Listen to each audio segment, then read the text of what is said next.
Hello and welcome to Zion Dew. My name is Francis Wamonje, and this week I'm sharing from the remarkable life of Joseph. In my previous two messages, I've talked about the family life of Joseph, and I've talked about his gifts and how they grew over time. And in this message, I'm going to talk about the preservation of nations. This story is about Joseph, but its roots are in Genesis 12, during the call of Abraham. So Abraham was a Chaldean, and we don't know a lot about this group of people, only that their future descendants are the ones who invented a lot of the mathematics and stuff that we do use on a day-to-day. So they are people of learning. And when God calls Abraham, he makes some promises to him. He tells him he's going to make him a great nation, and that he will bless him, and that through him, all other nations will be blessed. At this point in time, Abraham is a nation of one, and we all know the story. And today is not about Abraham. But there's this promise given by God about blessing, not only to the house of Abraham, but a blessing to the other nations through Abraham. 4 generations later, we begin to encounter the life of Joseph. And this promise begins to manifest itself in a very real way. I think if Abraham was alive during that time, he would have been amazed at what God can do. Now, Joseph has just come into the governance of Egypt after interpreting the dream of Pharaoh and after proposing a plan which was acceptable. The word governor is the same root word for governance and the same root word for government.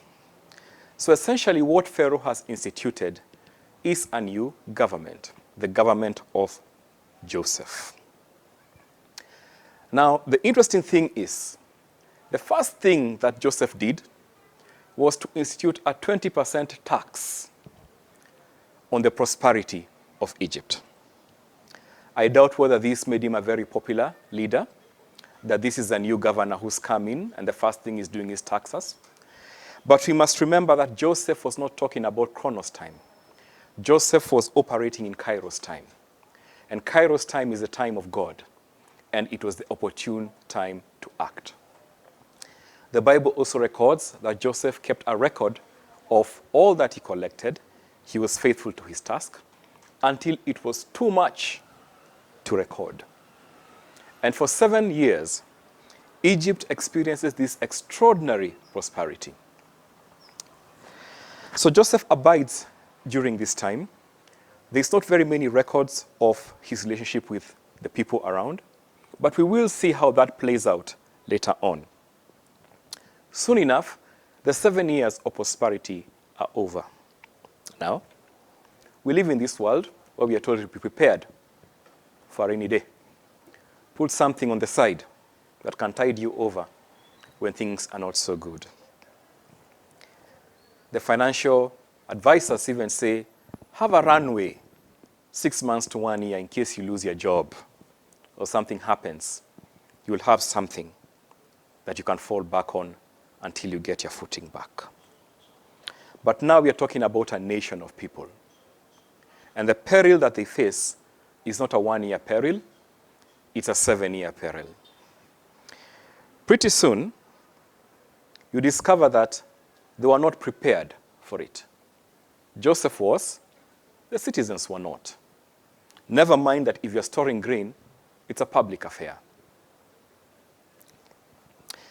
So now Joseph is in an opportune position for the preservation of a nation.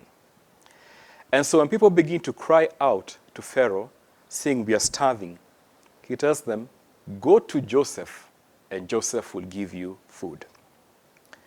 And there's a lot of detail that you can go into about how that played out and the eventual outcome of that. But suffice it to say, he did provide food for the people and for the animals for the next 7 years. But the story then deviates and goes deeper. and shows that not only was there famine in Egypt, there was also famine in the surrounding lands. And there's a nation which is only beginning at this point in time, the descendants of Abraham, the people of a promise, who are in peril. And Jacob at this time sends his sons to go and buy some food. They've got a bit of money to spend. Indeed, the Bible records that Abraham was wealthy, and so was Isaac, and even Jacob had prospered quite a bit. So they did have some resources to buy whatever they needed to buy. But we all know how that story went. And eventually, Jacob reveals himself, an agreement is reached, and he tells them, look, the peril you're facing at this point in time is not going to go away immediately. In fact, we are only 2 years into it. And for the next 5 years, there'll be no sowing or reaping. The only salvation that can come upon you is if you move to Egypt. And so you find 70 people who at that time constitute all that is going to be the nation of Israel in the future, then move to Egypt. They're given a land in Goshen, which is suitable to their livelihood, which is the keeping of livestock. And Joseph then preserves the nation of Israel for the next years. This one move enables that nation to grow, and further down, as is recorded in the Bible, by the time they are leaving Egypt, they are a big and mighty nation. So to tie this with the giftings, we must remember that the only thing that caused Joseph to really come into this high office was in the exercise of a God-given gift. This is a gift which had grown from its juvenile stage, where it caused great annoyance, to a mature stage whereby it could lead to the preservation of nations. And so despise not your gifts, work on them, let God work on them with you and through you, because our gifts are for the preservation of nations. God bless you. Have a good day.